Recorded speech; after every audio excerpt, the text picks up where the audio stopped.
नमस्कार साथियों, स्वागत है आप सभी का अपने YouTube चैनल बिहेवियर एजुकेशन उपकार की क्लास में। आगामी उत्तराखंड की परीक्षाओं को मद्देनजर रखते हुए 35 भाग हमारे कंप्लीट हो गए। आज हमारा भाग कौन सा है? 36 है, 36वें नंबर का भाग है, जिसमें हम किसके बारे में परिचर्चा करने वाले हैं? राजभाषा अधिनियम 1963 की धारा के अंतर्गत जो महत्वपूर्ण कागजात आते हैं उनके बारे में चर्चा करेंगे। और यहाँ से दो बार क्या प्रश्न आ चुके हैं, जो इससे पहले पटवारी का एग्जाम हुआ था, यहाँ से क्वेश्चन बने थे। इससे पहले हमारा राजभाषा अधिनियम 1963 यथा संशोधित 1967 के बारे में हमने बेस बनाया था, चर्चा परिचर्चा की थी। आज हम 1963 की धारा 3 के अंतर्गत जो प्रमुख कागजात हैं इनके बारे में चर्चा परिचर्चा करने वाले हैं। जुड़ जाइए एक सकारात्मक ऊर्जा के साथ, कॉपी कलम उठा लीजिए और मेरे साथ आपको नोट्स बनाते हुए चलना है। अगर बात करें राजभाषा अधिनियम 1963 की धारा 3 के अंतर्गत कागजात होगी तो सामान्य आदेश इसमें संलग्न है, अधिसूचनाएं संलग्न होती हैं, सूचनाएं संलग्न होती हैं, प्रेस विज्ञप्तियां और प्रेस नोट हो गया, संविदा हो गया, करार हो गया, लाइसेंस हो गया, परमिट हो गया, टेंडर फॉर्म और नोटिस भी इसमें संलग्न है। वहीं संकल्प नियम हो गया, संसद में प्रस्तुत सरकारी प्रलेख एवं कागजात भी इसमें क्या होते हैं? सम्मिलित होते हैं। संसद में प्रस्तुत सरकारी एवं प्रशासनिक अन्य रिपोर्ट में इसमें क्या होते हैं? शामिल होते हैं। प्रशासनिक अन्य रिपोर्ट संसद में प्रस्तुत की गई रिपोर्ट के अलावा, ठीक है, एक तो प्रशासनिक रिपोर्ट हो गई और एक जो संसद में प्रस्तुत की जाने वाली अन्य रिपोर्ट है वो भी इसमें क्या होते हैं? सम्मिलित होते हैं। वही सामान्य आदेश में निम्नलिखित दस्तावेज सम्मिलित है, ठीक है, जो मैंने पहले बताया कि सामान्य आदेश उसमें भी अब क्या होते हैं? निम्नलिखित दस्तावेज सम्मिलित होते हैं। जैसे जैसे क्या क्या होते हैं? देखो, ऐसे सभी आदेश, निर्णय या अनुदेश जो विभागीय प्रयोग के लिए क्या हो? स्थायी प्रकार के हों। ऐसे सभी आदेश, अनुदेश, पत्र, ज्ञापन, नोटिस आदि जो सरकारी कर्मचारियों के समूह अथवा समूहों के संबंध में हो या उनके लिए हो। ऐसे सभी परिपत्र जो विभागीय प्रयोग के लिए हो या सरकारी कर्मचारियों के लिए हो, ठीक है। नोट रखना है, उक्त दस्तावेजों का हस्ताक्षर करता अधिकारी का यह दायित्व होता है कि वो ऐसे दस्तावेजों पर हस्ताक्षर करने से पूर्व उनका क्या करें? द्विभाषी मतलब हिंदी और अंग्रेजी में होना क्या करें? सुनिश्चित करें। तो आइए अब चर्चा करते हैं राजभाषा नियम 1976 से संबंधित महत्वपूर्ण प्रश्न ले लेते हैं, ठीक है। यहाँ से क्वेश्चन बनेंगे जो राजभाषा नियम है 1976 से संबंधित। पूछ लेगा कि राजभाषा नियम कब पारित हुआ, तो कब पारित हुआ? 17 जुलाई 1976 को क्या राजभाषा नियम क्या होता है? पारित होता है। वही राजभाषा नियम 1976 कब संशोधित हुआ, तो कब संशोधित हुआ? तो 9 अक्टूबर 1987 को ये संशोधित होता है, ठीक है। दो क्वेश्चन आपके लिए इंपोर्टेंट है। या तो पूछेगा राजभाषा नियम कब पारित हुआ, तो बताना है 17 जुलाई 1976 को पारित हुआ। पूछ लेगा 1776 वाला जो 17 जुलाई 1976 वाला है वो कब संशोधित हुआ, तो वो कब संशोधित होता है? 1987, 9 अक्टूबर 1987 में क्या होता है? संशोधित होता है। राजभाषा नियम 1976 का विस्तार किस राज्य के सिवाय संपूर्ण भारत पर है, तो तमिलनाडु आपका राइट आंसर हो जाएगा। राजभाषा नियम 1976 के अनुसार देश को कितने क्षेत्रों में वर्गीकृत किया है, तो 3 क्षेत्रों में, क क्षेत्र, ख क्षेत्र एवं ग क्षेत्र में सम्मिलित किया है। राजभाषा नियम 1976 के नियम 4 के अनुसार केंद्रीय सरकार ने किसी एक मंत्रालय या विभाग और किसी दूसरे मंत्रालय या विभाग के बीच पत्राचार किस भाषा में किया जा सकता है, तो द्विभाषी होना चाहिए, एक हिंदी और दूसरा आपका अंग्रेजी हो जाएगा, ठीक है।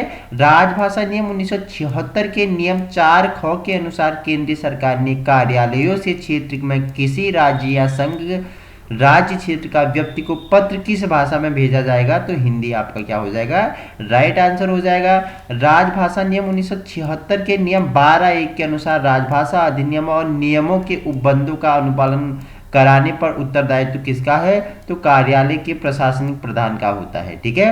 राजभाषा नियम 1976 के अनुसार नियम 11(2) के अनुसार क्या केंद्र सरकार के किसी कार्यालय में प्रयोग किए जाने वाले रजिस्टरों के प्रारूप और शीर्षक किस भाषा में लिया जाना चाहिए, तो द्विभाषा होना चाहिए। एक आपका हिंदी, दूसरा आपका अंग्रेजी। राजभाषा नियम 1976 के किस नियम के तहत हिंदी में प्राप्त पत्रों के उत्तर हिंदी में दिया जाना आवश्यक है, तो नियम 5 आपका क्या हो जाएगा, राइट आंसर हो जाएगा। राजभाषा नियम 7(1) के अनुसार कोई भी कर्मचारी अपना आवेदन, अपील या अभ्यावेदन किस भाषा में दे सकता है, तो द्विभाषा उसका क्या हो सकता है, द्विभाषा में कोई भी कर्मचारी आवेदन कर सकता है, द्विभाषा में हिंदी या अंग्रेजी। राजभाषा नियम 8(1) के अनुसार कोई भी कर्मचारी किसी फाइल पर टिप्पणी या मसौदा किस भाषा में लिख सकता है, तो द्विभाषी हिंदी या अंग्रेजी। वहीं राजभाषा नियम 8(2) के अनुसार कोई भी हिंदी का कार्य साधक कर्मचारी हिंदी में किसी दस्तावेज की अंग्रेजी में कब मांग प्रस्तुत कर सकता है, जब वह दस्तावेज विधिक हो या तकनीकी रूप से क्या हो, प्रकृति का हो। ठीक है, क्वेश्चन नंबर 13वां है आपके लिए। राजभाषा नियम 8(3) के अनुसार कोई भी दस्तावेज विधिक या तकनीकी प्रकृति का है या नहीं, इसका विनिश्चय कौन करेगा, तो कौन करेगा, विभाग या कार्यालय का प्रदान करता है। ठीक है, क्वेश्चन नंबर 14 है आपके लिए।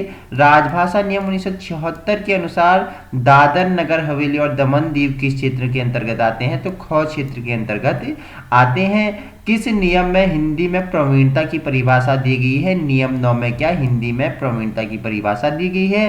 किस नियम में हिंदी का कार्य साधक ज्ञान की परिभाषा दी गई है, तो नियम 10 में आपका क्या हो जाएगा, राइट आंसर हो जाएगा।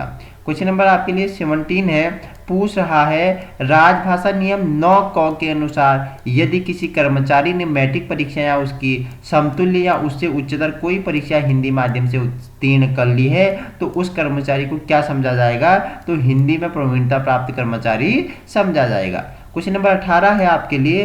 राजभाषा नियम 10(1) के अनुसार किसी कर्मचारी ने मैट्रिक परीक्षा या उसके समतुल्य या उससे उच्चतर कोई परीक्षा हिंदी विषय के साथ उत्तीर्ण कर ली है, तो उस कर्मचारी को क्या समझी जाएगा, तो हिंदी का कार्य साधक ज्ञान प्राप्त करता कर्मचारी कहा जाएगा।